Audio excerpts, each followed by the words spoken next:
I just feel like I've been around the block, ripping up fantasy stock, working around the clock. Look at the view from the top. Researching rookies a lot? No, I just be listening to pods. Yeah, one in particular, I'm just a messenger. Let me just pass on the rock. Browning, brunning, pruning, pronouncing ain't what he's doing. What he's doing is not losing, but infusing you with new things. And there's Dennis the Bennett, yeah. The man is a menace, yeah. Building a dynasty, some of the finest things. Promise you, you won't regret it. Sly as a fox, cultured in pop. Give him his props. Here is a thought, here is a box, and you cannot compare them at all. So don't even try. Careful with the news, but when you use a take, I take up Tony Fire. I mean Dyer, because anyone else is a huge mistake. Whoa, fantasy round table, fantasy round table, yeah. Fantasy round table. Come take a look at the crown, baby. Hey, fantasy round table, fantasy round table, woo. Fantasy round table. Come take a look at the crown, baby. Go.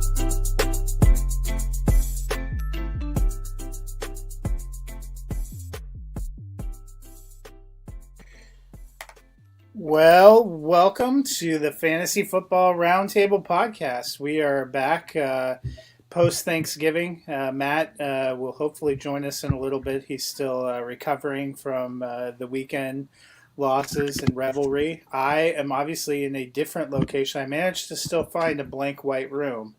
But I'm coming to you live from California, where my wife and I are on a little post-Thanksgiving trip. But joining me today, Dennis, how are you doing? I am back and bigger and better than ever, thanks to Thanksgiving. I think that's everyone's. Isn't it though? I saw some Eric Wood, former center for the Buffalo Bills, posted a scale shot. He gained 9 pounds over the weekend. I mean, I don't know why you would just want to weigh yourself like that. It's going to lead to nothing but sadness. Yeah, I'm not. I just know how I feel. And I feel fantastic. Well, it was an interesting week of football. Before we dive in to recap Week 12, starting with the Thanksgiving games, I wanted to mention that we are part of the Pigskin Podcast Network. We are proud to be part of the Pigskin Podcast Network. A lot of great shows on there. Everyone retweets their shows with the hashtag TPPN. Hopefully you have heard that once or twice before. If not, it's in the upper, I'm going to say right-hand corner. Yep. I feel hopeful. But you can look for all the shows on the network. We're proud to be part of the network, and we are going to dive right into the action. And we started with Thursday. Interesting slate of games. All three of the road teams won. I don't know if I would have predicted that prior to, but we're going to start with the first game, which was the Chicago Bears. No Justin Fields, headed into Detroit. Detroit led for most of that game, trying to make Dennis's Thanksgiving dreams come true, but at the end, Chicago was able to pull it out with a field goal as time expired to win 16-14. The Bears get the win. A lot of talk during the game, if you were listening with the announcers on, about how good Andy Dalton looked and how he might be just what Matt Nagy needs to try to get some wins down the stretch. Do you agree, or do you think they should go back to Justin Fields when healthy? Well, I think it's kind of a no-win situation. I feel like we all believe that Matt Nagy is gone.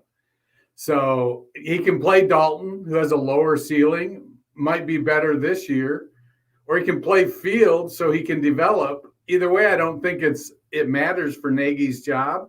So you end up with, a young quarterback who's learning the ropes, who's likely going to be in a new offense next year, a veteran quarterback who's probably playing. He revisits in one of my comments later on in another game, but he's probably playing for a contract somewhere else right now. So I don't know. I kind of feel like it might be doing Dalton a solid by letting him play and letting Fields kind of take in the rest of the year after getting beat up a little bit. Yeah, I guess my only... that was the great argument for letting Dalton start at the beginning of the season. But the Bears are 4-7. I know technically they're still in the wild NFC playoff race. If the NFC playoffs started today, a sub 500 team would be in the playoffs. I don't know how you feel, but I tend to feel that all the teams are going to be at least 9 wins that make it into the playoffs. So I don't think we're going to have sub 500 teams. But even if we did, I don't know if the Bears are the team I would bet on. Andy Dalton was fine yesterday, but they were taken to the limit by a Detroit team that didn't have any receivers and lost DeAndre Swift pretty early in the game. They didn't have Allen Robinson. I still don't think they know how to use David Montgomery because sometimes it's like, oh my God, that guy's on our team. And then they remember to give him a few carries. I thought Justin Fields was playing better before they went on a bye, and then he got hurt kind of early in that game. I wouldn't stick with Dalton. I would probably go back to Fields. I think I agree. I mean, I can see the reasoning. Playing Fields, I don't think is going to go towards saving Nagy's job. And if Dalton goes 500 the rest of the way, I don't think that saves Nagy's job either. So it's a no-win situation, like I said. Well, on the Detroit side, as I just mentioned, they actually looked better defensively than I think they've looked in a while. Hanging in there, they made a couple of tough plays, kind of a bad beat there at the end, but they took a bad beat a little earlier in the game with DeAndre Swift. Went out with a shoulder injury. It sounded like the most recent update today is Dan Campbell saying he's somewhat of a long shot to play this week.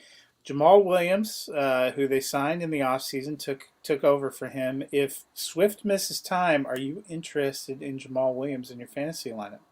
I think Williams clearly has the trust of the offensive staff. He out-touched Swift 7-6 prior to the injuries. Williams had 6 rushes and 1 target versus Swift's 3 rushes and 3 targets. So it was pretty close to 50-50 there early on. And then while he doesn't have the explosiveness of Swift, I think the Lions will try to get that from Jefferson and Igwebuike. Both of those guys have shown some explosiveness, especially Igwebuike. So I could see it, well, if Swift is out a couple weeks, kind of a 50-30-20 split while they look for some splash plays from Godwin and Igwebuike and Jamar Jefferson. Well, Jamal Williams just kind of is the grinder, getting the 3-4 yards a pop, pass protection kind of guy. So it turns into kind of a muddled backfield where before you kind of knew it was more of a 60-40. Now I don't think that Williams overtakes the full amount of Swift's touches. Yeah, I've liked Jamal Williams in the past when we've seen him sub for Aaron Jones. It just doesn't look like he has the explosive big plays, DeAndre Swift, because Swift was sometimes killing it on carries, but he was really killing it with some of his big plays and some of his passing plays. And you're right that it looked like they were involving a lot more other backs. But I think for me, what it does if Swift is out is it takes Jamal Williams from a guy that I probably didn't want to play at all to a guy that maybe I'm now considering in a flex spot. I would agree with you, though. I don't think anyone's replacing that production that Swift can give you on that upside. Yeah. Well, on to the second game, the other traditional Thanksgiving host, the Dallas Cowboys. This, I don't know about for you, but this was maybe the most surprising game of the day for me. The Raiders go in there. They look pretty good. They end up going to overtime. They win 36-33. Puts the Cowboys kind of in a precarious position now as they're going through. But the Raiders find the win.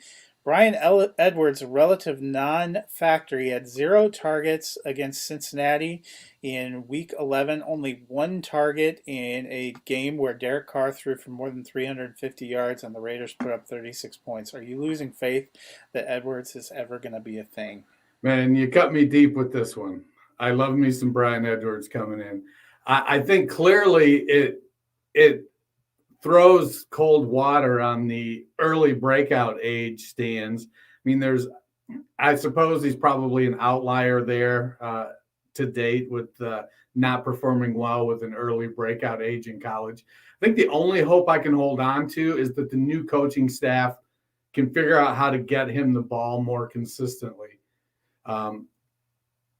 I don't know if that's going to happen. Who knows? Maybe Bisaccia coaches his way into a shot.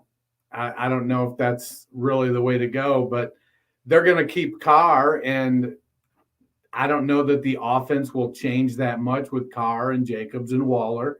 So maybe the best thing for Edwards is to hope for the old Brandon Lloyd, 6-year breakout. Yeah, I think what's most disappointing for me is we've actually seen the target share for Bryan Edwards go down with Ruggs gone now. They're using Waller, they're using Zay Jones, they're using Hunter Renfrow. Even Desean Jackson seems a bigger part of the plan. I am starting to be concerned that Bryan Edwards is never going to be a thing. We liked the potential landing spot and the talent, but he has only had 3 games this year where he had 5 or more targets, and all of them were in the first few weeks of the season. He's trending in the wrong direction, especially given the opportunities. So, kind of a bummer. Crucial must-win game. And, it's not – you might have said against Cincinnati they didn't have that robust of a passing game, which is fine. But Thursday, they were throwing the ball all over the field. They just didn't want any piece of Darren Waller. Bryan Edwards. Waller, of course, gets injured, so we'll have to see. Foster Moreau had 5 targets. Well, because Waller may miss time, which is a bummer too. Yeah. So the Cowboys fall short again. They're now 7-4. They still have a couple games up in their own division, but is this a sign of trouble? Well, they were missing their top 2 wide receivers. Zeke has been nursing a knee injury. And while Pollard is great and shows all the traits of when he gets his chance of being really good, the offense still put up 33 points. So I don't know if this loss is necessarily on the offense. The defense was missing Lawrence and Gregory. They didn't have an answer for Renfrow or Zay Jones. Those quick guys just gave their defense fits. Let's see. Yeah, because the offense – Elliott had 2.8 yards a carry and Pollard 3.6, a combined 61 yards between the two of them. So the rushing game was non-existent. Dak threw the ball 47 times. So it was really, I think, a function of their defense not really making a play when it counted and keeping the Raiders off the field a couple times. That really would have made all the difference. Yeah, and we've seen some of these NFC teams are slumping a little bit. Obviously, we'll get to the Rams later, but they've lost 3 straight. I guess what concerns me about the Cowboys is the defense has been better this year, but still a little inconsistent. It feels like they play to the level of their competition. They played really well against good teams, and they've laid a couple of dubious games up against teams I think they should have beaten, including that game against Denver where they just got trucked from the word go. So they still have some time to get it right. I still like the pieces of the team, and you are right, missing those 2 receivers makes an impact, but it is something I'm watching for. Maybe a bad tendency. I'm not sure how much faith any of us have in Mike McCarthy. Yeah, I mean, their receivers did well from an efficiency standpoint, but they just didn't have any big plays. Wilson had the 50. Well, I take that back. I was reading the column wrong. So Wilson and Gallup each made a big play. I don't know. It feels like I started to make a point after misreading my stat line here. So let's move on. All right, fair enough. Well, the night game was not very good. The Buffalo Bills came into New Orleans to battle the Saints and just blew them out. It was 31-6 in favor of the Bills. Big win for the Bills. At the time, it tied them for first again with the Patriots, who moved ahead again yesterday. Healthy scratch for Zach Moss. Matt Breida got into the game and scored a touchdown again. Is he becoming the back to roster in Buffalo? I gotta say I don't know. I don't necessarily think so. I mean, in the first half, he outtouched Singletary 9-5, but for the game, Singletary outtouched Breida 16-11. So Breida only had 2 touches in the second half. So they counted on Singletary to kind of grind the clock out, be the safe guy, run the ball in the second half. I almost feel like if Zach Moss had been healthy, he'd have been the one doing that because he is a bigger back than the other two. But Breida and Singletary kind of have the same skill set.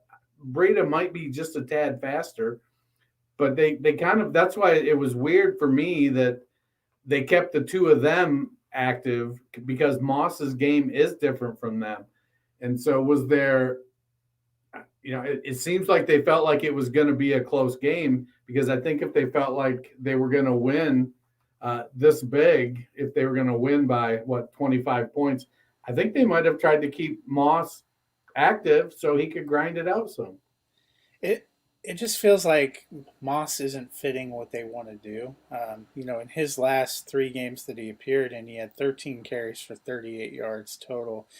Matt Breida seems to be doing more with the touches he gets. Maybe he's just a better fit for what they want to do. It was hard to tell in the offseason. They didn't really address the position, in my opinion, other than signing Breida, which I didn't think much of at the time, but maybe that really was the right signing. I think he's probably trending toward being the best of the backs available there. I'm still not sure I want to have to rely on a Buffalo running back not named Josh Allen. I mean, none of them are more than a second flex, probably. Yeah. So the Saints get blown out again. We did get a little bit of an update that Taysom Hill was injured, and that was why he wasn't he was only available apparently in a true emergency to go in the game. But they gave him this contract. We've seen him start before. Trevor Siemian, I would not lay it all on Trevor Siemian's feet, but they are 0-4 since he took over at quarterback. Is it time to maybe look at something different? Are they past the point where they're not? They're 5-6, and 5-6 would get you into the playoffs right now. No, but are they past the point where Hill can't get enough snaps at quarterback to escalate his contract? I mean, I guess that's the question. Are you trying to save money, or are you trying to win? I still don't understand the investment in that guy if you're not even going to at least give him a look. No, I think Hill starts this week. I think they let him start the rest of the year. I would look for a Josh Allen type of game plan. They're going to take advantage of his running. He's a mediocre thrower at best, but he'll still throw some. But I think they're going to move him around. It looks like Kamara and Ingram are both trending to come back. But yeah, I think that getting Hill in there is the right move. Even I think that. So, but I guess my biggest argument, I don't know if I think he's an incredible quarterback. I obviously have been a fan of Taysom Hill. It's fair. Truth telling, I was a fan of Tim Tebow too. I don't know if I thought he was an incredible quarterback, but they make plays and they bring energy. I don't think the Saints have a very good set of skill position players. Michael Thomas is not coming back. The running backs are beat up. Adam Troutman started to do better and he got injured. To me, Taysom Hill at least gives you some kind of a dimension, and I just don't understand why you wouldn't at least see what he's got. I hope that you are correct and that he's going to start. I have a feeling we're still going to continue the Siemian train, which some of us have been on the Siemian train before. I'm more than happy to step off. You've crashed that train? Well, you're probably in the midst of the playoffs looking ahead to week 13. And if you are, where's a place you can go, Dennis, to get the tools you need to succeed? You can get the tools that help Bob Harris reach the Fantasy Football Hall of Fame. FootballDiehards.com Flash Update Pro, a full suite of tools to make you a better fantasy manager.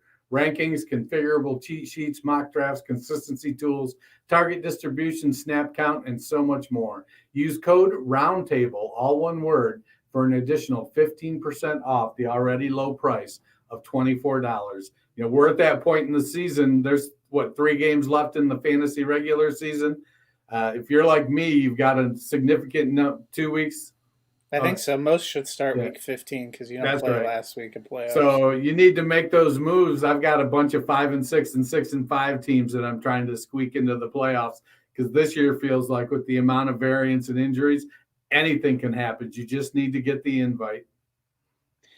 Well, speaking of variance, one of the more surprising outcomes of the day was not that the Cincinnati Bengals won, but that they destroyed the Pittsburgh Steelers 41-10, giving them the season sweep. Is it time to worry about Pittsburgh's defense? Probably when your offense has 10 less minutes time of possession, it's easy to get the defense worn out. Get Joe Mixon is knocking the snot out of you. I've been a big Mixon fan. I got a note in here. I guess I should have looked to see what TJ Watt's snap count was because he didn't make many plays. Well, and he's on the COVID list now, so right. So it was a situation where Cincinnati just came out and had a game plan against them. And maybe if TJ had COVID, maybe his snaps were down because he didn't know he had it and he was starting to feel a little lethargic and tired. Who knows? Probably not. I don't have any idea there. So take that with a grain of salt. But yeah, the offense not being able to possess the ball and move the ball very well certainly doesn't put your defense in a good spot. Yeah, I mean, giving up a lot of points to Justin Herbert and the Chargers is one thing, but I guess they weren't even competitive in this game today. And I think with Pittsburgh, with the way their offense is, their best hope if they want to stay in the playoff race and make it toward the playoff race is to play a really suffocating brand of defense, which is what we saw somewhat earlier in the season, and hope to eke out some of these wins. And the way they're looking right now, I don't know that that's going to be possible. So I think that's going to be a pretty big red flag for that team. Watt played 81% of the snaps, and I would guess that's probably fairly close to what he normally plays. Yeah, just wasn't effective at all.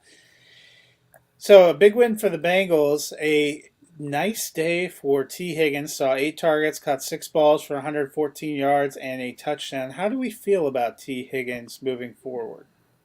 Well, Higgins matched up really well with the Steelers' defense. So I heard a couple analysts through the week kind of say that he was sort of their sneaky pick to play well.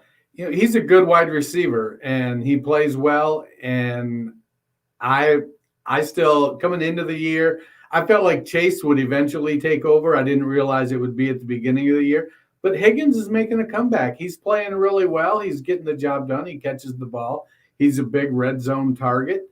And he's a little more efficient than Chase because Chase tends to be the deep ball guy. I don't know. He's still the wide receiver 2 on the Bengals.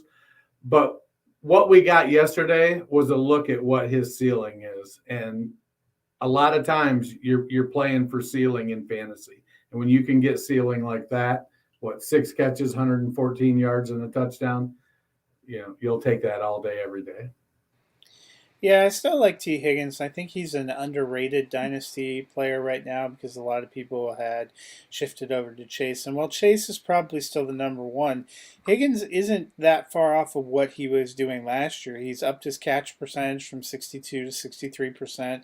He's moved his yards per game average from around 57 yards to about 62 yards. He has 43 receptions, 560 yards, 3 touchdowns. Last year he had 908 yards and 6 touchdowns on 67 catches in 16 games. So that's about what you'd expect, being kind of in the middle of the season. So he's probably about what he is. I think it may have killed where he was drafted last year, and some of the expectations were that he could be a number one. That obviously went out the window when they got Jamar Chase, but I think he can be a decent wide receiver 3. I know some people have been more out on him than that. Well, I think they're gonna. Cincinnati is, while Mixon runs the ball really well, they're still going to be a fairly high volume offense a lot of the time. So we've seen it work with the Rams, with the Vikings. So, with Tampa. So there are a lot of offenses. I feel like there's room there in Cincinnati to have 2 top end wide receivers. Yeah, especially with the quarterback and the offense they have going. Moving on to what was one of the better games of the day, the Tampa Bay Buccaneers headed into Indianapolis, clipped the Colts 38-31. I got to watch a fair amount of this one here at my in-laws' house. Watching with my father-in-law was pretty fun. Last year, Leonard Fournette came back to the Buccaneers on a 1-year deal. Weren't sure what his role was going to be, and he's kind of exploded. He's RB5 so far through 12 weeks. How do you feel about him? RB1 in my heart. That wouldn't have been how you put it in August, but we all have to adapt. How do you feel about Lenny long term? Obviously, his contract's up at the end of this year, but it feels like he's shown a lot of 3-down potential. Yeah, he turns 27 in January, so he's kind of getting to the end of that peak running back years.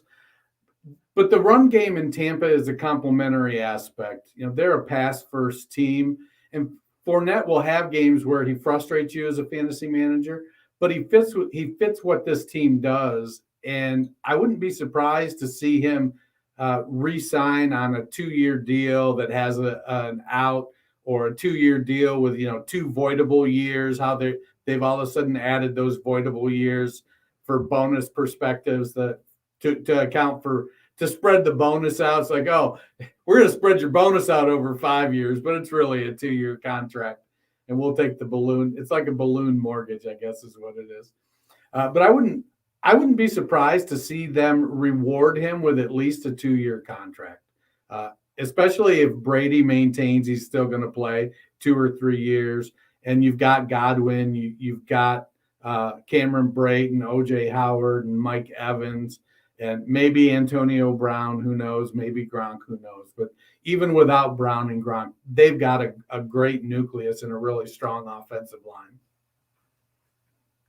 Yeah, and that's probably the thing where I'm at. After last year, with him being cut free kind of in the preseason, we had high hopes when he went to Tampa Bay, but we thought what he's doing this year was kind of what he was going to do rolling into Tampa Bay last year, and it didn't materialize, but he had a good, strong run in the playoffs, and you thought, well, maybe there's going to be a good market for him.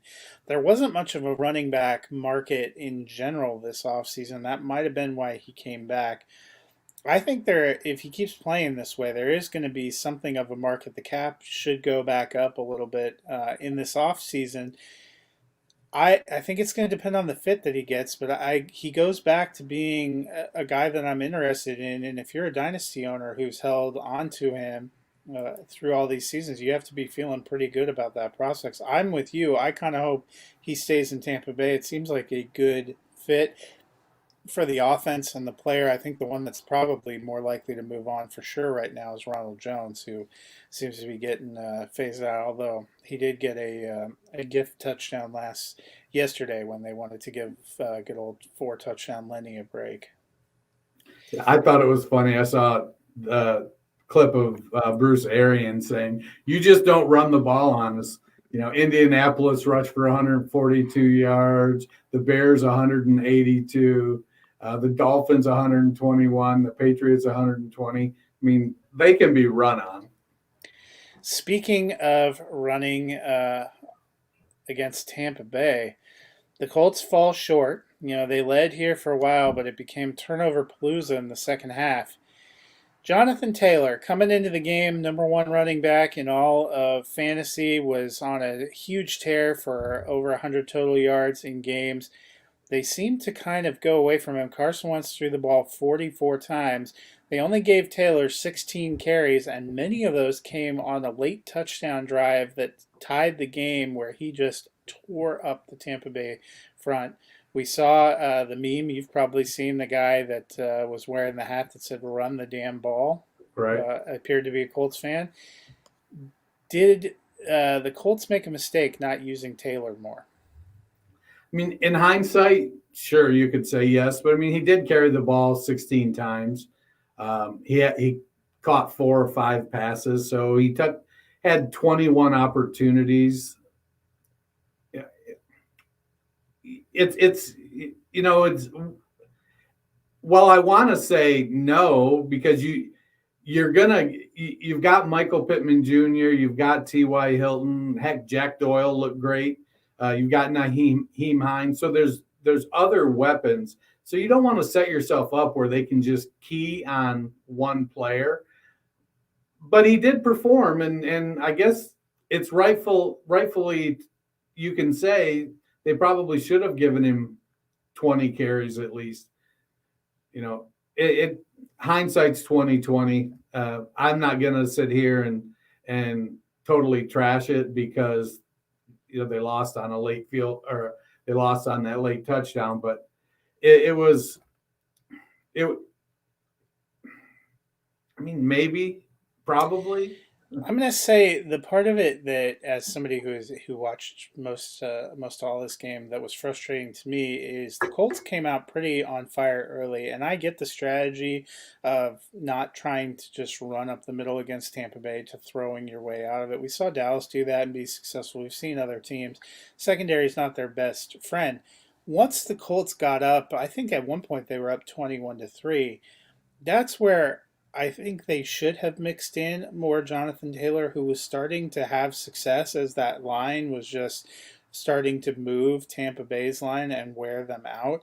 Instead, they kept trying to throw and do weird plays, and that led to Wentz getting a sack fumble, throwing a couple of ridiculous interceptions. Then Nyheim Hines drops a punt, and all of a sudden, you've given Brady so many chances that they are able to go down and beat you. So I don't know if it's the total number of carries versus passes that I'm going to take exception to. It's where they chose to deploy them. I don't understand consistently, if you have a weapon like Jonathan Taylor, when you get up a couple of scores, why you don't try to milk some clock down and punish the other team and protect the ball. I mean, that is an argument, but also you hear so much when you start to run the ball a lot like that, you get people saying, well, why did you take your foot off their throat? You've got to bury him. You were having success doing this, and then you went back to this, and it wasn't successful. It kind of sounds like Matt Nagy in his no-win situation there. Yep. Well, the Colts have plenty of time to think of it because I believe that they roll into a bye now at 6-6. So to a game that was somewhat fascinating, Miami Dolphins on a tear, win their 4th straight, win 33-10. Was not a good day for the Panthers. Christian McCaffrey gets injured, and actually now they've announced will be out for the rest of the year. Cam Newton struggles mightily, throws a couple of interceptions, only completed 5 of 21 passes. Is the magic starting to fade for the 5-6 Panthers? Yeah, I feel like the magic kind of faded after week 3 when McCaffrey got hurt the first time and Sam wasn't able to connect with the wide receivers consistently after the first 3 weeks there. I would have loved to have seen a Cam resurgence, but I mean, there's a reason he sat on his couch eating organic Cheetos for 10 weeks. Yeah, I think I think the Magic's going to fade too. I had talked about it last week. They have a pretty tough schedule to close out the season that includes a couple games with Tampa Bay and a couple of other difficult matchups. This game against Miami should have been one of the more winnable matchups, and they weren't even really close. Now with no McCaffrey, I think the Panthers, they had some nice juice early in the season, but they're probably going to end up being the third or fourth best team in that division. On Miami's side, we saw Philip Lindsay, who was picked up off waivers off Houston, actually got into this game and played quite a bit. It was surprising me. I don't know how surprising it was for you. Myles Gaskin still led the way, got 16 carries, 49 yards, got both touchdowns. Philip Lindsay, 12 carries for 42 in his first game there with less than a week in the system. How do we feel about the backfield moving forward? It's a complete and utter mess. I don't know why Flores hates running backs. Learning at the knee of Bill Belichick. I don't know. It's for Lindsay to come in and get the volume that he did right from the get-go. I think what we're really seeing is Brian Flores really, really misses Malcolm Brown, not Mac. Yeah. I know. Well, wait, no, don't they have Malcolm Brown? Did you get? They do, but he's on IR. So Gaskin has been troubling to me for a while because even when he gets volume, you don't always get the production. I was pleasantly surprised he got the 2 touchdowns, but I am actually sort of concerned. I don't know if Lindsay got 12 carries because they were up quite a bit or because they like him as a runner. He seemed to do a little bit better. He got 42 versus 46 on 16. Neither of them lit the world on fire, but I like Philip Lindsay as a runner, so I would be happy to see him thrive, but it's kind of a bummer, and I think it's going to be a real fantasy bummer for a couple weeks here moving forward. Yeah, I mean, I'm just not sure what Lindsay has left. I mean, he had a pretty good volume for a small guy his first 3 years in Denver there. And so he has magic left. Yeah. That's basically but does he have consistent magic? Well, I mean, no one in Miami seems to have consistent magic, but I guess we'll see. I'm hoping he does well. Like I said, it'll be a fantasy bummer for a couple of weeks. I don't know. Right. As much as I like him, I'm not rolling him out there right now. In what would have been a fascinating matchup of 2 division leaders, turned out to be pretty lopsided. The Patriots smacked down the Titans 36-13. Both teams now 8-4. Both of them tied for the second best record in the AFC behind the Baltimore Ravens. But the Titans lose their second straight game heading into their bye week. Are they in trouble? I mean, yeah. They You're saying Deonta Foreman and Nick Westbrook-Ikhine don't do it for you? I mean, maybe. The defense was considered a weakness at the beginning of the year, and the Titans were able to kind of hide that behind the Derrick Henry offense. Chew up the clock. He made big plays. But now I don't think that, with the offense, when the offense struggles, when you lose A.J. Brown and Derrick Henry and Julio Jones, Ferkser didn't step up. I mean, Ferkser's been usurped by Michael Pruitt. Now they let Josh Reynolds go, and he looked pretty good for Detroit. I mean, he might be the wide receiver 1 in Detroit the rest of the way. He needed that Jared Goff magic. It's something. I mean, Ikhine looks good. Like, he might be playing himself into a wide receiver 2-3 role for that team going forward. But I'm a little concerned. I don't know how well are Brown's knees going to hold up. Seems like his knees are becoming real problematic.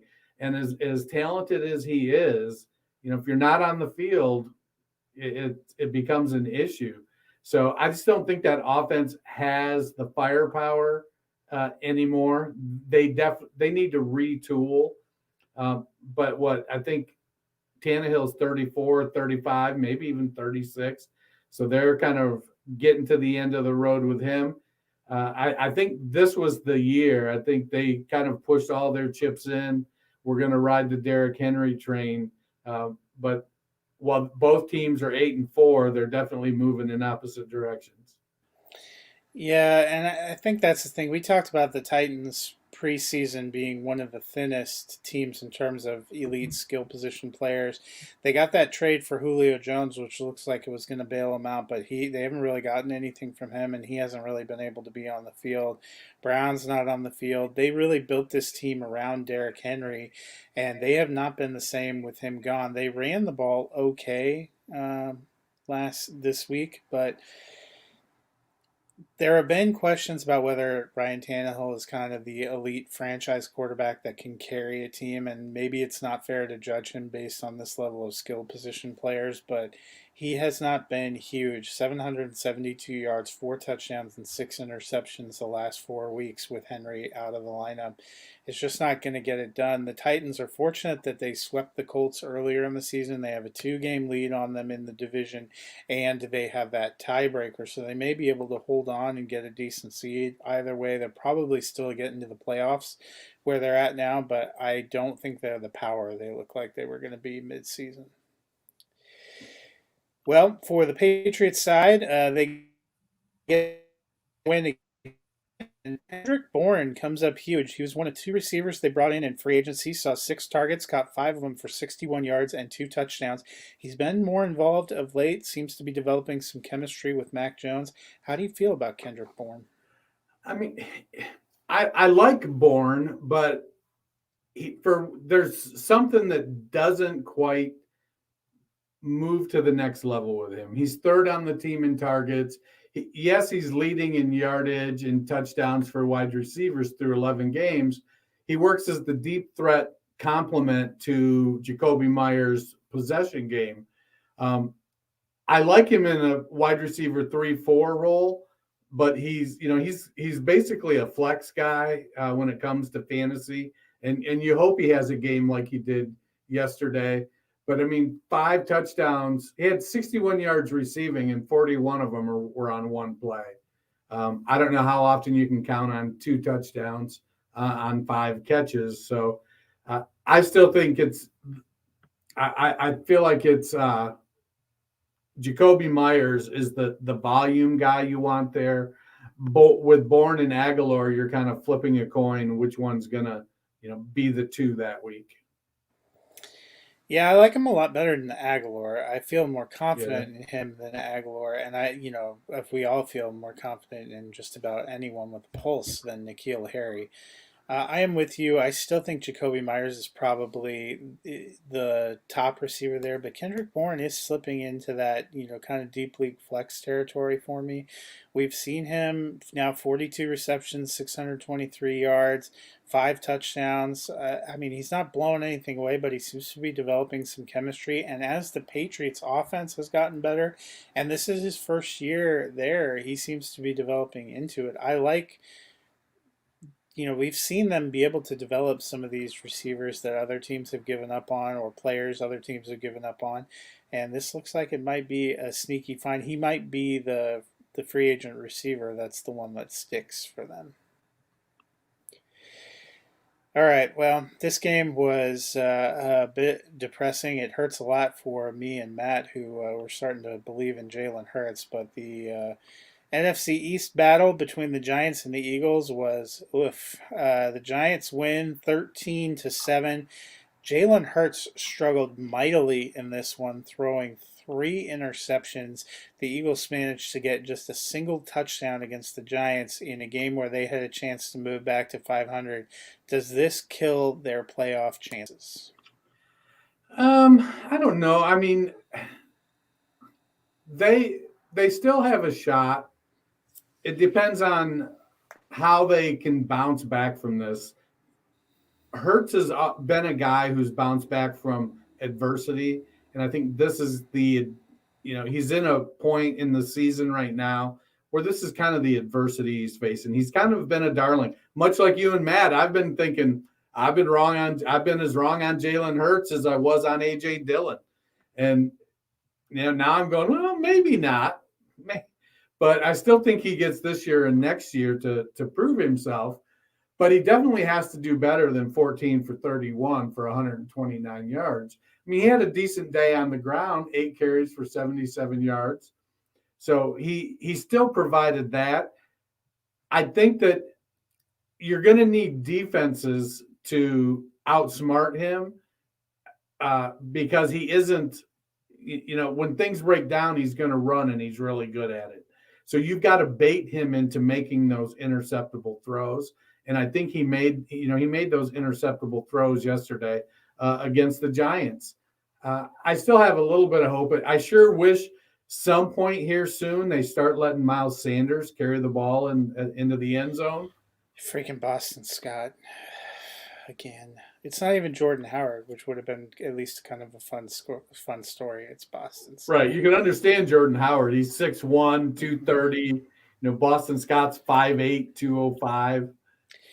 Yeah, and this wasn't a particularly great game in fantasy for Hurts, but fantasy hasn't really been the concern with Jalen Hurts. It's been whether or not we think he's an NFL quarterback. I thought he was looking better.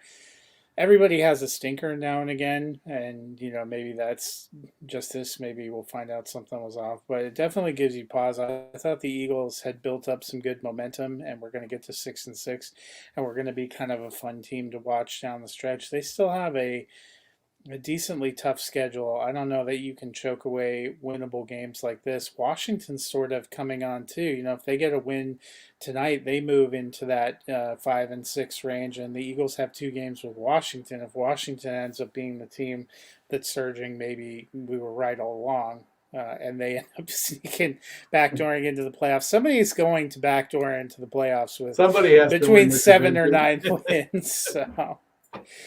For the Giants, we saw the Freddie Kitchens as offensive coordinator era begin.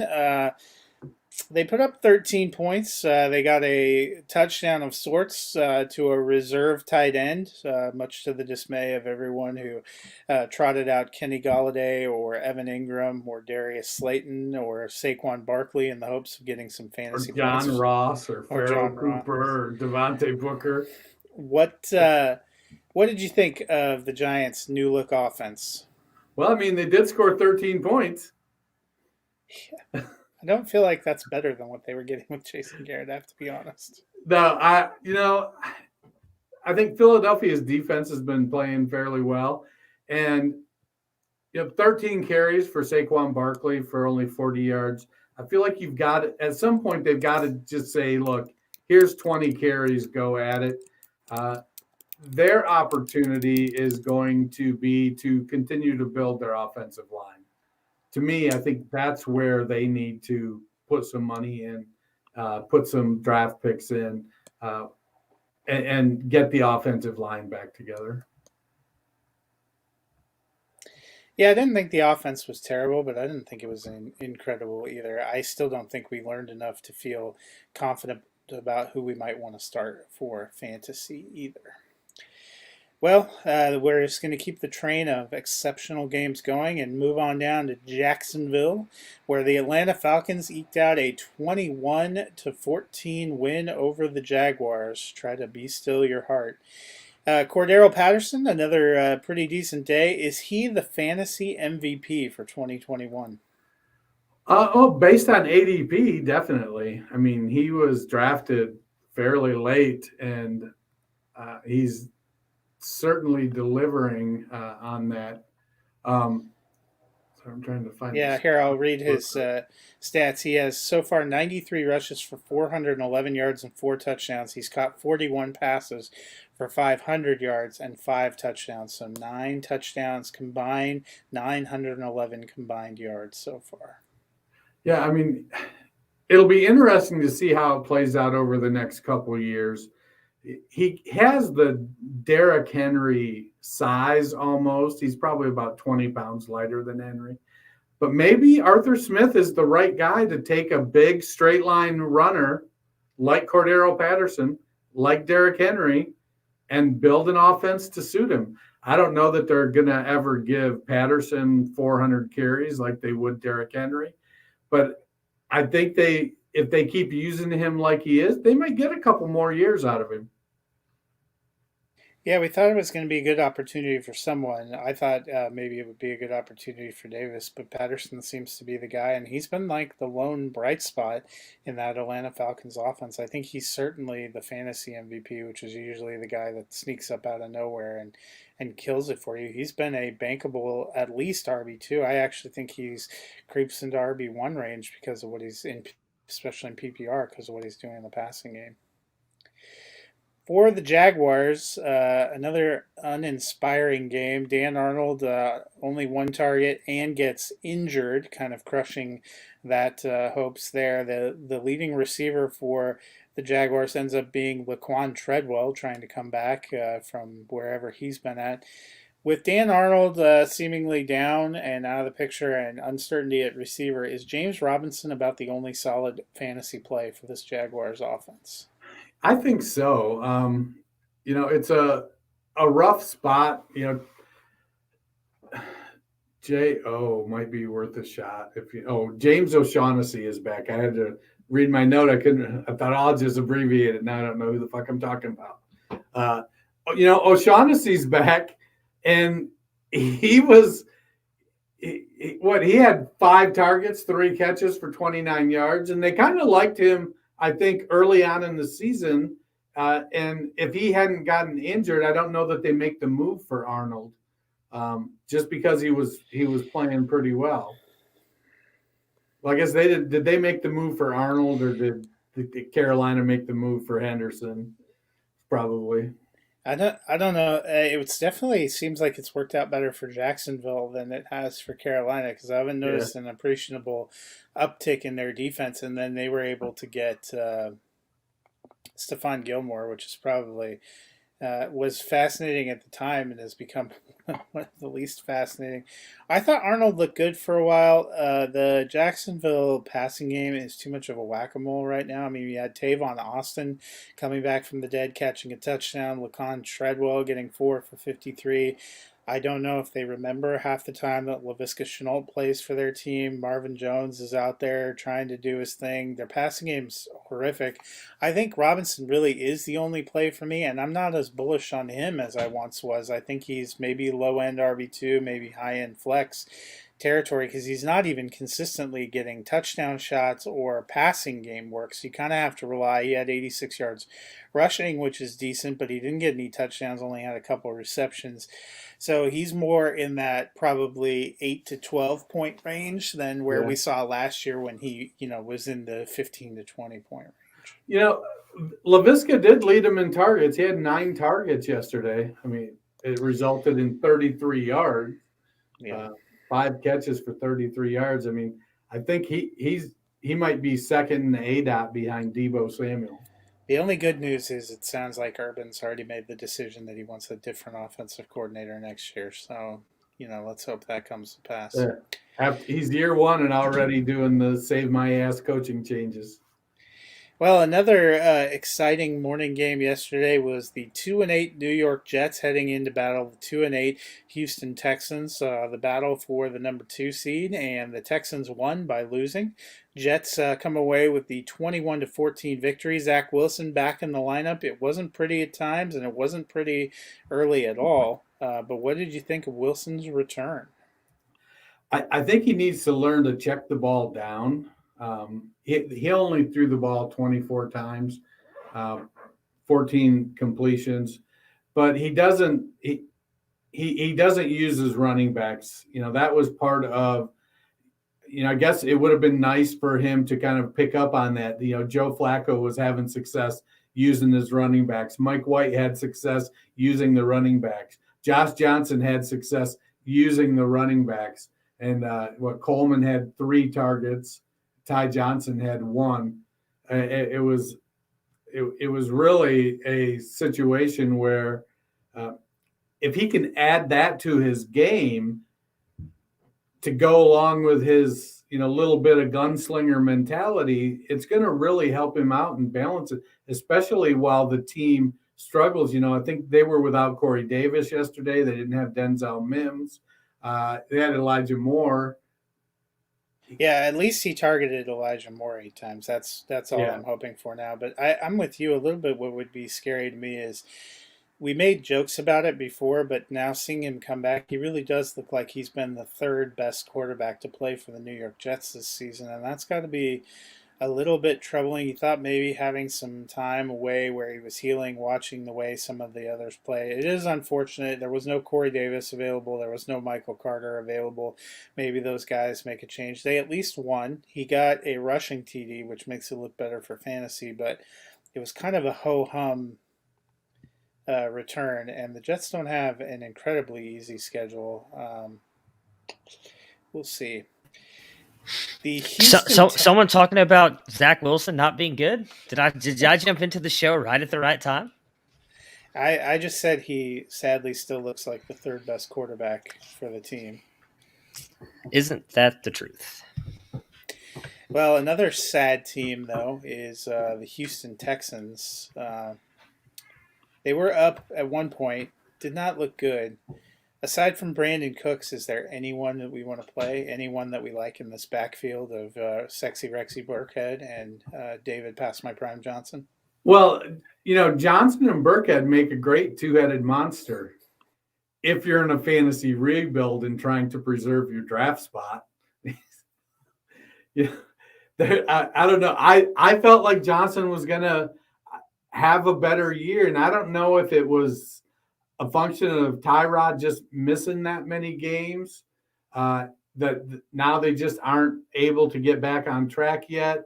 But I would have felt like Johnson would have had more targets, more catches, and just been a little more productive in the passing game. I mean, he produced 39 yards on 10 carries. That was he was more productive with his rushing than Rex Burkhead, but Burkhead had caught all three of his targets, so I guess it's a wash. Yeah, I mean, I'm pretty sure Burkhead has got more. He's scored he has a higher scoring fantasy day than David Johnson with his whopping 12 points a couple weeks ago. David Johnson's highest is 10. So I don't really think I want either one of them if I can avoid them both. But maybe Burkhead, because of what Dennis was saying and the fact that he seems to be getting a little bit more catches. I mean, we expect Houston to be down in most of their games, so he likely, if he's getting that kind of, 3 catches volume, maybe if, with all the news we've gotten of the injured players today, if you really need one player, maybe that's the way you go in hopes that he falls into the end zone. I mean, if I'm looking for a Texan outside of Brandon Cooks, I think I'm throwing a dart at Brevin Jordan, the tight end. The whole tight end wasteland there, he's kind of slowly worked his way up the Texans depth chart. And I think he's at the point in the season where he can step up and be consistent enough with what they need. If he can get 4 or 5 targets a game, he's athletic enough that he may be able to start to produce top 18 tight end numbers.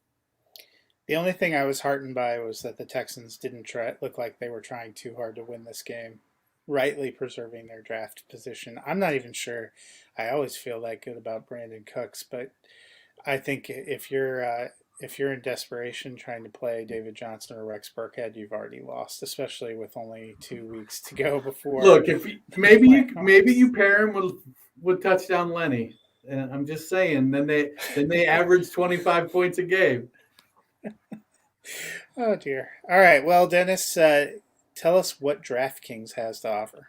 Hey, football fans. I'm sure we all love an action-packed, high-scoring NFL game.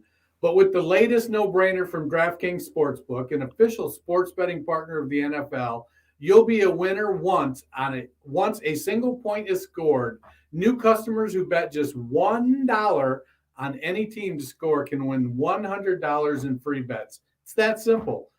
If Sportsbook isn't available in your state yet, you can still get in on the NFL action. Everyone can play for huge cash prizes all season long with DraftKings Daily Fantasy Sports Contest. DraftKings has given all new customers a free shot at millions of dollars in total prizes with their first deposit. Download the DraftKings Sportsbook app now, like right now. Go download it. Use promo code TPPN, bet $1 on any team to score, and win $100 in free bets if they score. you score with promo code TPPN this week at DraftKings Sportsbook, an official sports betting partner of the NFL.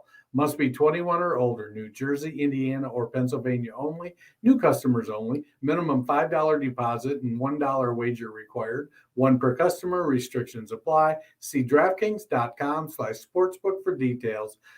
Gambling problem? Call 1-800-GAMBLER. All right, now it's time to turn to what was the game of the day. There were only 3 late window games, and this one made my heart sing. We're out here in California visiting my wife's family. We did Christmas early with her family on Sunday. I'm pretty sure the outcome of this game was my present. As much to my surprise, the Denver Broncos came out and stoned the Los Angeles Chargers, beating them 28-13. So, Dennis, Justin Herbert struggles again in a big game. What does this mean for the Chargers' playoff chances? They're going to have to start to pull it together.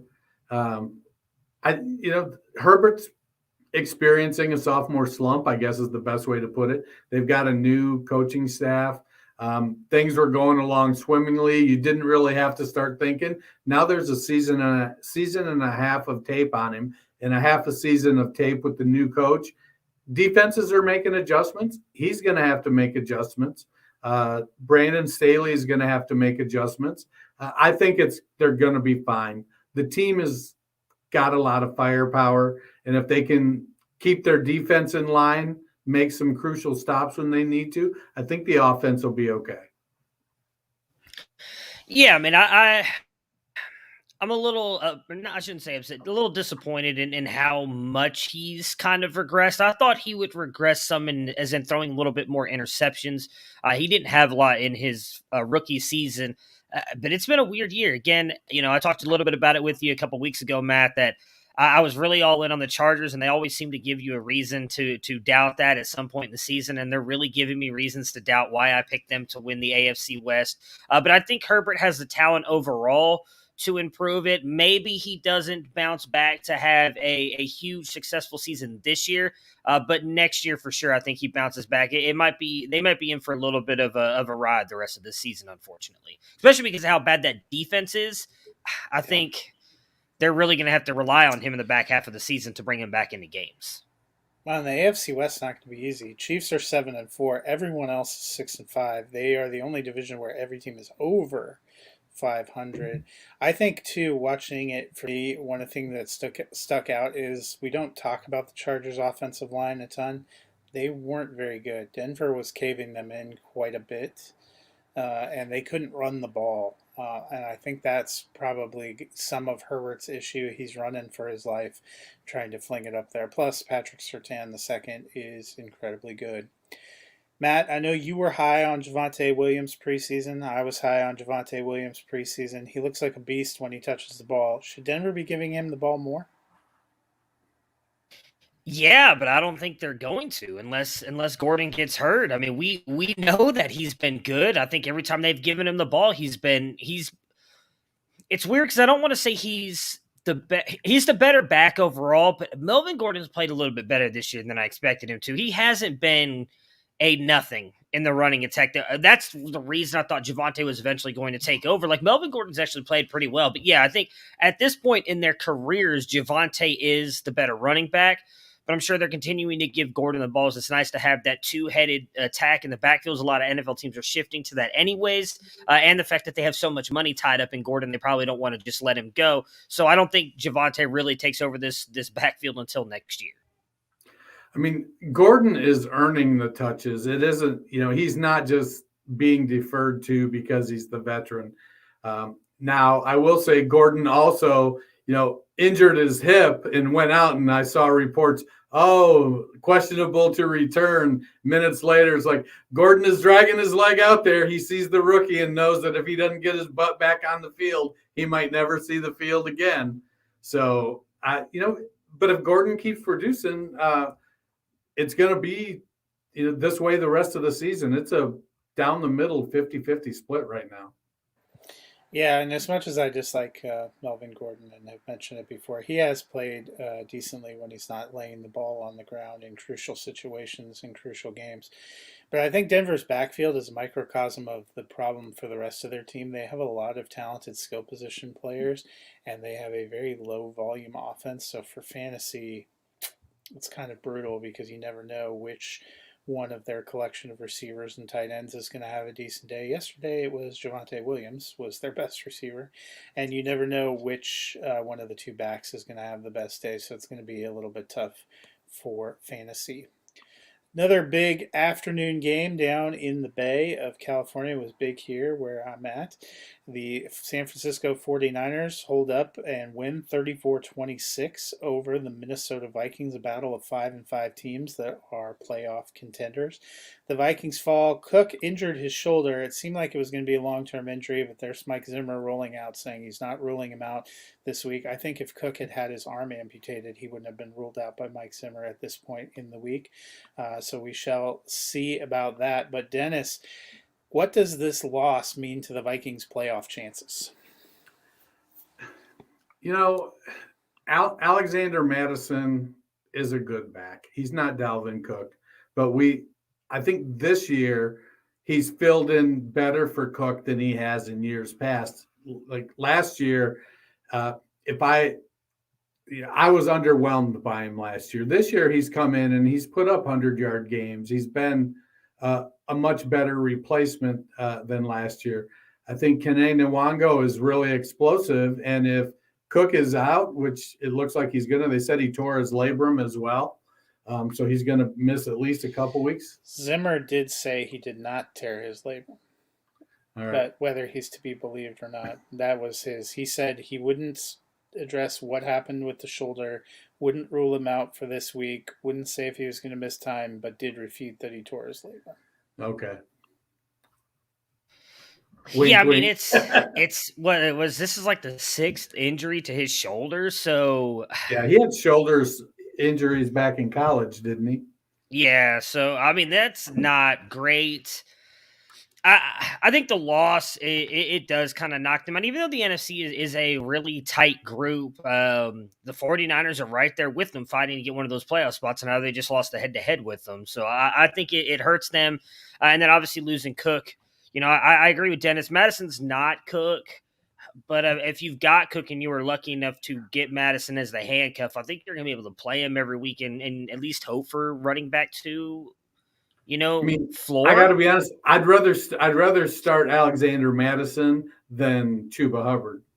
Yeah, I agree with that 100%. Yeah, I think the loss is not great for Minnesota. I think the biggest thing in their favor is that the Saints have folded, the Panthers lost CMC, and the Eagles and Washington and the Giants look a little up in the air as well. And those are the teams they're all fighting for that last seed. They got jumped by San Francisco, but the NFC in general only has 6 teams above 500. 7 make the playoffs. So we'll see. I tend to be with Matt, though. I don't really trust Mike Zimmer. So that's probably not inspiring to me. 49ers get a big win, but are they a factor now in the NFC West race? Only a game back of the Rams, who they beat.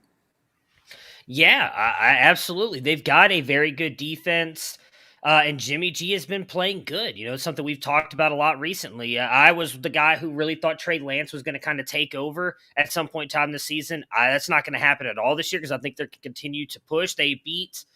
Who did they beat in their division? They beat the Rams. I don't think they've beaten the Cardinals yet, but they've beaten the Rams, so they've got that up on them. Now, granted, the Rams don't look great either, which I'm sure we'll talk about in a minute. They did get swept by the Cardinals. Yeah, but they've been playing good. They've got other head-to-head wins now against some of the other playoff contenders in the NFC.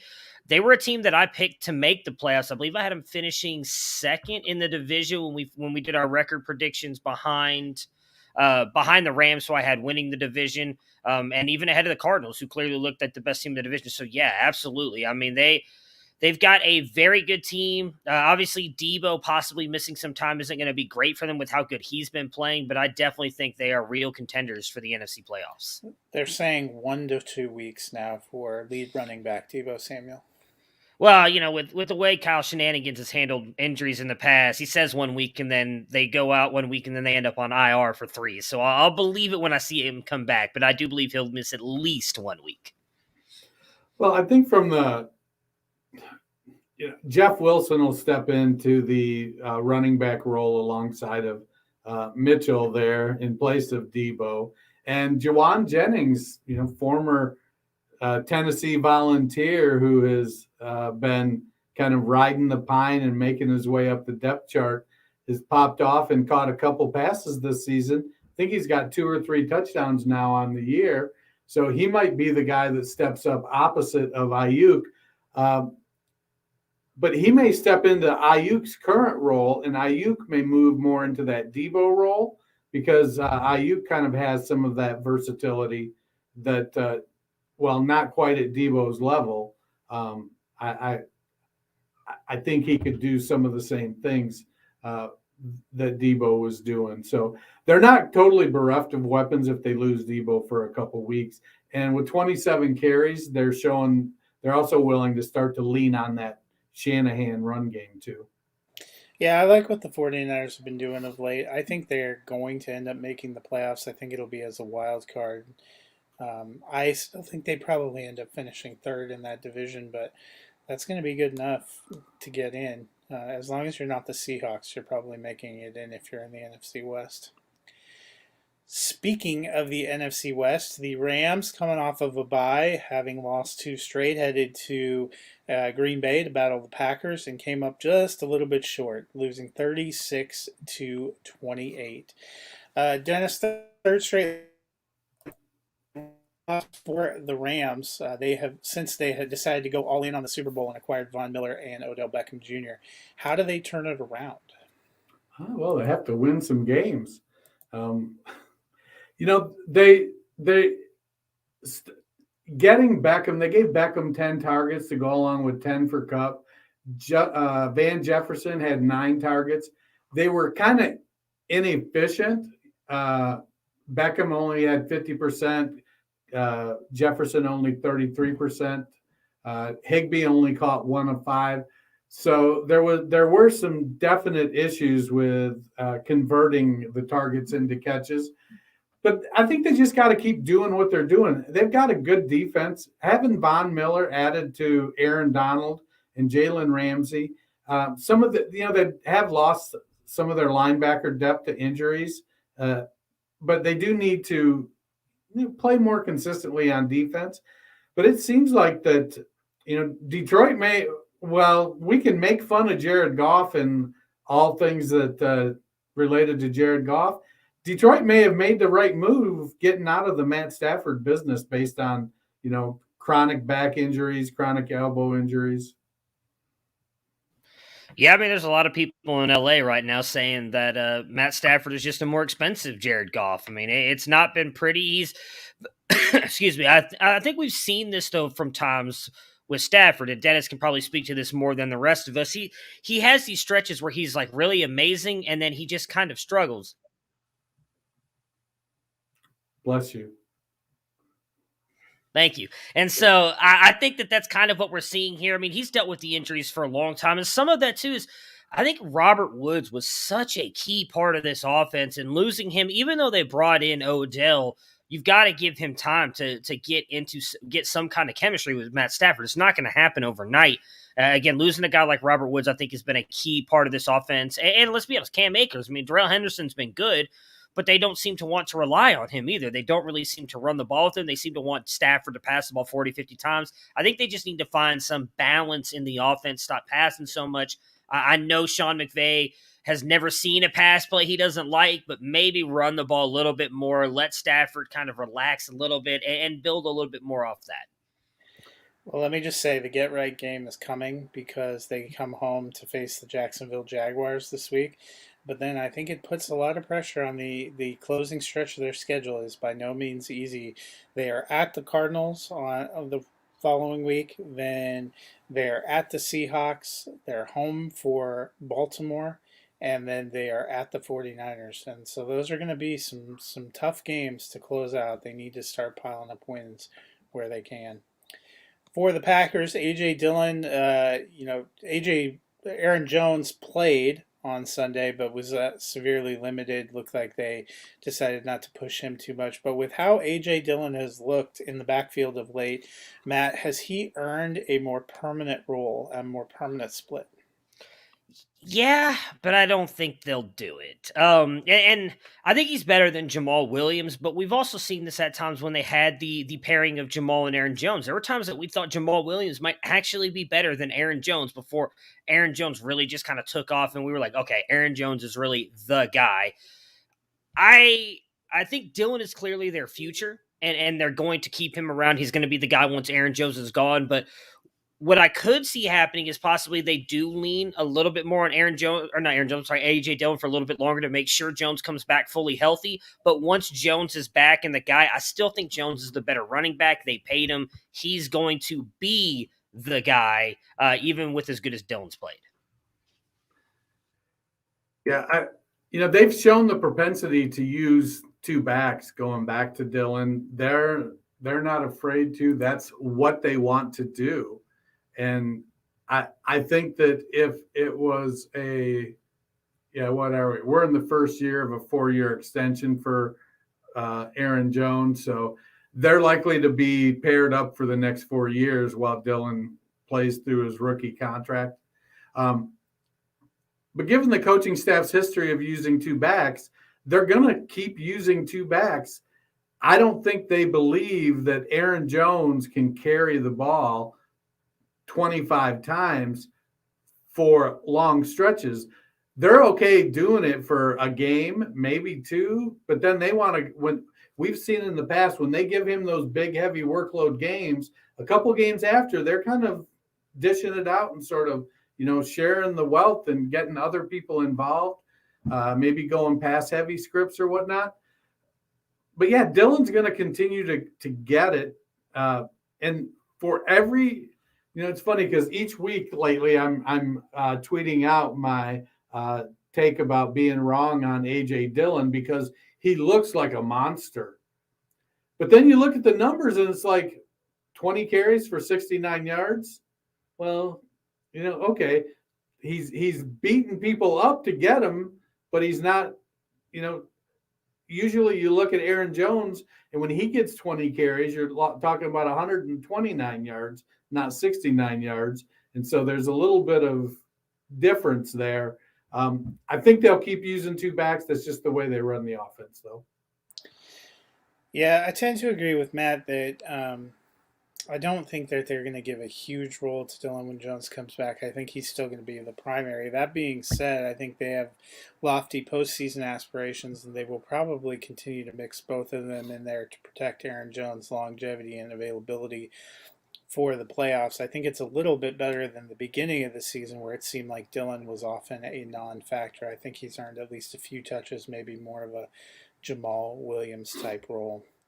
Well, the last game of Sunday was one that I know Matt would rather avoid. It was not a good weekend. Wait, for you guys Ohio. didn't get my note? I thought we were putting this game first so that I knew, because I knew I wasn't going to be here for that. We talked about Saturday's Ohio game. Oh, well, thank God. Woo! At least I missed one of them. Well, thanks. So the Ravens win an ugly game, 16-10. Might have set back the game of professional football and fantasy football quite a bit last night. I will admit to not having watched as much of this as probably Matt did. The Browns come up a little bit short, sitting at 6-6 on the season.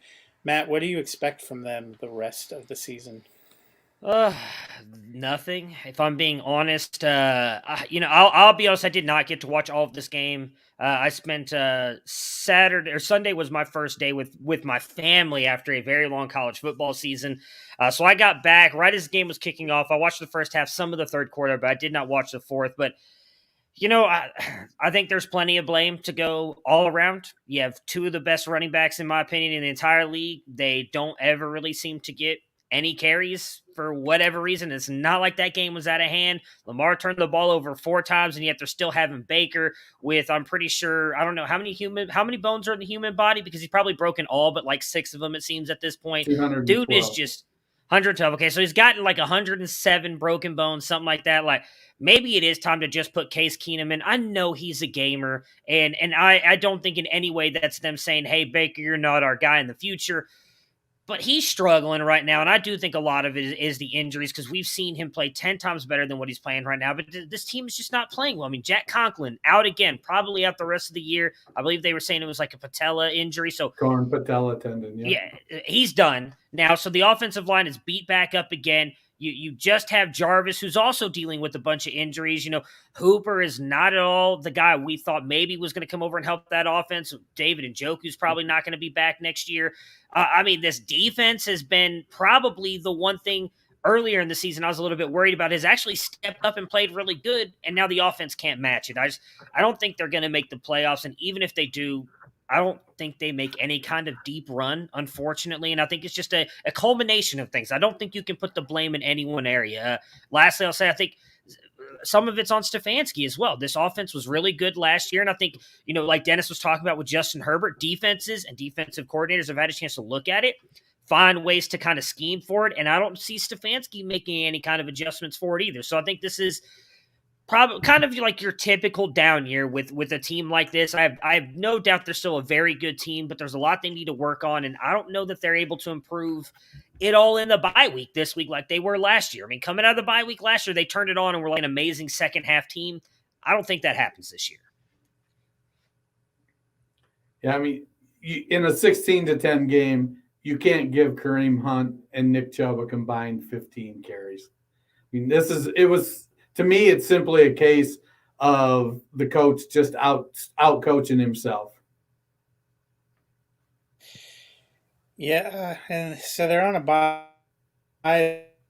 Coming out of the bye, their last 5 games are all difficult. They come out of the bye, home game against Baltimore, so you go right back to the same. Have to try to win, then a home game with the Raiders, and then you got 2 road games against the Packers, at the Steelers, and home against the Bengals. That's not an easy closing stretch, and I think to really make a bold move and guarantee a playoff spot, they probably have to go at least 4-1. I don't know if I think they're there right now. Kind of disappointing. I think all of us picked them to be in the playoffs. I know I had them winning the division. I think you were pretty bullish on them too, Dennis. It's just kind of unfortunate to see sliding a little short. Bullish. I have them winning the Super Bowl. Look, I didn't want to just lay you bare. It's been a tough time for all of us. So the Ravens get a hard-fought win. They actually now have the best record in the AFC at 8-3. Dennis, are they the team to beat in the AFC? I think so. You've got to be able to take advantage when Lamar has a stinker like he did yesterday. I mean, he threw 4 interceptions. They weren't just his fault. I mean, the defense made some good plays. They put pressure on him. Jadeveon Clowney is probably still muttering to himself after spending all night chasing Lamar Jackson. But yeah, they're sitting atop. They've got a plan. They're executing their plan. Oh, sorry. Yeah, I mean, I picked them to win the division this year. I think that they're the best team in the AFC North, even as good as the Bengals looked yesterday against the Steelers. But Lamar, I mean, they were still he had 4 interceptions, right? 4 interceptions in that game, and they still found a way to win the game. The biggest thing that worries me is the lack of a running attack, I think, is really hurting this team. And I don't want to see them continue to run Lamar more and more because I do think that's going to hurt him down the stretch. But the fact that this passing game has looked even better, I mean, I don't even think Hollywood Brown was that involved in this game. And he's been really big for them the first half of the season. He's dealing with an injury last week. Maybe that's what slowed him down here again this week. But they're, I think, one of the best teams in the AFC. And even without a running game, I think that's going to keep going. Pass defense, though, is going to be very big because I think they're like one of the worst teams against the pass on defense. That could end up hurting them when they play some of these better pass-heavier teams. Well, I mean, Devonta Freeman carried the ball more than Hunt and Chubb combined, so they're running the ball. Yeah, Jackson still had the most carries, though. He did. So. One more than Freeman. I agree that it's impressive that they've managed to gut out wins even when conditions aren't perfect, but it also gives me pause. I'm going to go ahead and say that there aren't any dominant super teams in the AFC. We talked about the warts on the Titans. For as much as I like what the Patriots are doing, they've still got a rookie quarterback back there. Buffalo has been real hot and cold. Kansas City's been hot and cold. The AFC West, it's got only God knows which of those teams is going to make it out to the playoffs. So it's not like there's a truly dominant team, but I don't think the Ravens are that truly dominant team either. They have been kind of up and down. They're in the midst of a stretch where they've won some of these games that has covered over the fact that they've played some pretty hideous games and gotten, they've made the plays they needed to make when it counted the most, which is good, but I don't know how much I super trust them as a lock in the AFC. Well, Dennis, you got some exciting new presents in the mail this week. You want to tell the folks where they can get their own? I did. That was pretty sweet. I was pretty stoked that I received it in my office. Luckily, my kids don't watch the show or listen to the show, so they won't know that they're getting themselves some sweet, sweet, sweet Fantasy Football Roundtable merchandise. Just in time for the holidays, get your Fantasy Football Roundtable gear at ViridianGlobal.com. Snapback hats, trucker hats, T-shirts, three-quarter sleeve raglans, and my favorite hoodies. It's my oldest, his favorites are the hoodies. My youngest, his are the raglans. So he got himself a nice baseball shirt. All adorned with the Fantasy Football Roundtable logo. Get 10% off the Fantasy Football Roundtable gear this week with our Black Friday code Roundtable. Go to ViridianGlobal.com, click on the Football Collective tab, and go down to the Fantasy Football Roundtable. Use code Roundtable for 10% off. All right, well, we're going to wrap this puppy up by taking a quick look at waivers for Week 13. Reminder that all roster percentages are courtesy of Fantasy Pros. The bye weeks for Week 13, the Cleveland Browns, Green Bay Packers, Carolina Panthers, and Tennessee Titans are all taking the week off. At quarterback, Matt, we have Tua Tagovailoa at 39.3%. Mac Jones, all he does is win, and his percentage still dropped from last week, 29%. Taylor Heineke sitting at 28.1%, and Daniel Jones at 28%. How would you attack the quarterback position? As crazy it is to say, as someone who's really kind of not like this guy, I think I'm taking Tua as the top one. He's been playing well. I think he's got the most upside out of this group. I'm actually taking Heineke second because he actually rushes the ball a little bit and he's been playing well. Mac Jones third because I just don't trust Daniel Jones at all anymore. And the same thing I said about Mac last week. Give me the safe floor of Mac Jones and his 15 points. Yeah, I'm very comfortably taking Tua. He does, he could drop 3 touchdowns and 300 yards. Flores will let him throw because they don't have a running game to speak of. I don't know. I think I guess I'll buy into Matt's philosophy that Heineke runs the ball a little bit, but I don't think Heineke has been playing all that well. And Jones, I mentioned earlier in the show, they've got to get that offensive line together. Jones is not a dirty pocket successful quarterback. He needs time, and then he doesn't always make great decisions when he runs either. So while he's got the ability, he doesn't necessarily have the ability. Yeah, I think for me, I'm going to go with Tua as my number one. It's close for me between Heineke and Mac Jones, but I'm leaning Mac Jones to then Heineke and Daniel Jones. I just don't know what to make of that offense. Well, let's turn to the running back position. Jamal Williams, who might get a lion's share of the work this week, 42.6%. Dontrell Hilliard, sitting at 26.5%, has been doing some things for Tennessee. Is on a bye this week, though. Matt Breida, 14.3% for the Bills. Philip Lindsay, 11.4% for the Miami Dolphins. And Rex Burkhead at 8.1%. Dennis, who are you taking first? My brain says take Williams because he's going to have an established role even when Hilliard gets back. But I think I'm going to go with Hilliard because he's stepped up and seems to have the trust. He's making some explosive plays.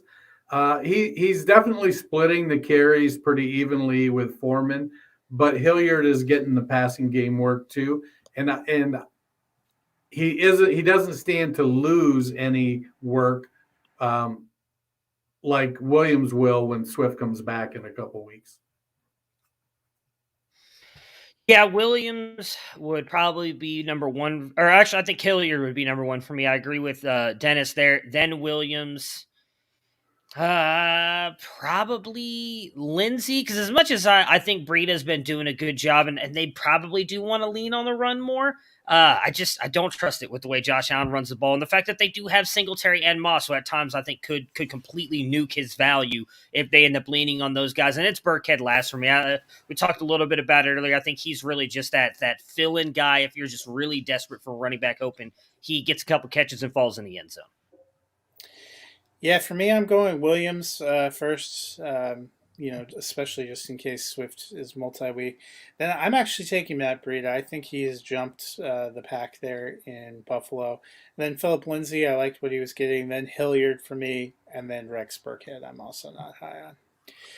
Matt, we're going to turn to wide receivers. Cedric Boren, who had 2 touchdowns this week, 19.1%. Russell Gage, 17.8%. Nick Westbrook-Ikhine, 11.3%. Desean Jackson, who had a big game on Thanksgiving, 3.3%. And Josh Reynolds, who might be wide receiver 1 in Detroit, 0.7%. So for me, I'm probably going Bourne. I mean, it's crazy to say, but he's been fairly consistent, and he seems to kind of be the guy for Mac Jones in a room that's really kind of devoid of talent. After him, Desean Jackson, I mean, he could have had 2 big games in a row. I believe he had that fumble. It was like a 50 or 60-yard pass that he fumbled the week before, so he probably could have had – seems like they're wanting to use him the way they were using Ruggs earlier in the season too, so I actually do kind of trust that, especially with Bryan Edwards just like falling off the face of the planet after a couple good games. He's back to being nothing. Then Nick Westbrook. I don't know. I have to say his name because I don't know that we see Julio Jones the rest of this year. Ikhine. Do it. And then I don't know that we see. I don't know what we see with AJ Brown either. Then Gage. Then Josh Reynolds. Yeah, I'm taking Desean Jackson first. He converts the low percentage targets at a higher rate than most. And he's still, he's not fast like he used to be. He's still pretty fast. I like Bourne. I actually roster Bourne, and I think all of my redraft teams, I already have Bourne on them, so I can't go get him. Do you call it the Bourne identity? I don't. But I think Reynolds could play his way into a roster spot in Detroit next year. He's working really hard. And Westbrook-Ikhine, I think these are all pretty good options outside of Russell Gage. I don't know that you can really go wrong. I think a couple of them you're looking at floor people, and a couple of them you're looking at ceiling plays. Yeah, so for me, it's Bourne number 1. Then I like Westbrook-Ikhine. It's important to note that he's on the bye this week, but he's been getting touchdowns and looks, and as we noted, Tennessee has no receivers. Then I actually like Reynolds. I think he has chemistry with Jared Goff because they were together in L.A. Then I would go with Desean Jackson, who feels like a little bit more of a boom-bust option, and I want no part of Russell Gage or the Atlanta Falcons passing game. Last position is tight end. Dennis, hot options are Tyler Conklin, 36.5%.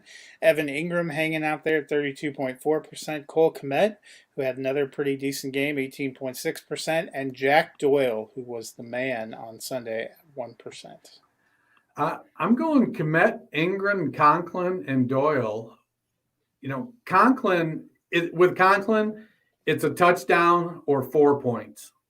5 points. It's 3 catches, 20 yards. That's Conklin. At least with Ingram, he's a 3-catch, 60-yard guy, which you're not necessarily as reliant on him getting a touchdown. But Kmet's getting pretty good volume. He seems to be the guy there in Chicago. He did get vultured by Jimmy Graham last week, I think. But Doyle, I start Doyle in a league. It's a start 2 tight ends, and I just don't have anybody else. Yeah, I mean Doyle, I think may have been a little bit of just the matchup last week, and the fact that Pittman was really kind of getting shut down, and Carson Wentz has been playing really good this year. I think he needed to lean on someone because it seemed like Reich just did not want to run the ball with Jonathan Taylor for God knows what reason, because he was really kind of actually doing some damage to that defense in the second half. It would be Komet, I think. I mean, I don't know what's going to happen with Allen Robinson. If Dalton stays the guy, I actually think Komet might have some serious value moving forward. I don't know what's going to happen with Justin Fields. Then Conklin, for me, as crazy as to say Evan Ingram over Jack Doyle. Yeah, I think that's it for me too. Komet's my top option, but I don't feel great about it. He seems like he's kind of hit or miss, but hey, that's tight end. Then Conklin, I just think he's fourth at best in the pecking order. Evan Ingram, because I don't know what the hell the Giants are doing, and then Jack Doyle. If you bet on a Colts tight end, you're just asking yourself for some tears. As all the Mo Alley Cox stands in the upper left-hand corner will tell you. That will bring it to a close. Enjoy tonight's, survive tonight's Monday Night Football matchup against the dreadful Seattle Seahawks at the underperforming Washington football team. And Matt and I will be back on Wednesday to look at that game in all of its glory. Some rankings, maybe a little pop culture corner. We may have actually seen Hawkeye by then. At least a couple of episodes. I've seen two. Okay, good. This is where we plan the show out here. But other than that, take it easy.